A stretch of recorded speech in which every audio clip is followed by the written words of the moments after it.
घूमती हुई पहाड़ियों और सरगोशी करते जंगलों के दरमियान बसे एक पुराने गांव में मिया नाम की एक बच्ची रहती थी, जो सबसे छोटी एक्सप्लोरर थी जिसे अब तक किसी ने नहीं जाना था। इसकी नाक पर झुर्रियां हैं और उसके सर पर चौड़ीदार टोपी थी, और वो हर सुबह अपनी मुहिम जोई पर निकल पड़ती थी। एक रोशन दिन मिया ने अपने घर के पीछे बढ़े हुए रास्ते को तलाश करने का फैसला किया।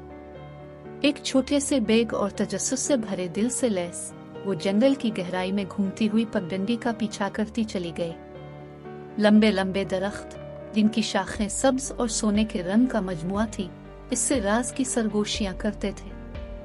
मिया ने अजायबात की एक ऐसी दुनिया दरियाफ्त की जहां तितलियां हुआ को हर तरह के तसव्वुराती रंगों से रंगती हैं, गिलहरियां जो खिलखिलाकर चलती हैं, और एक शोर मचाता हुआ नाला जो हीरों के हार की तरह चमकता है। जैसे ही वो आगे बढ़ी,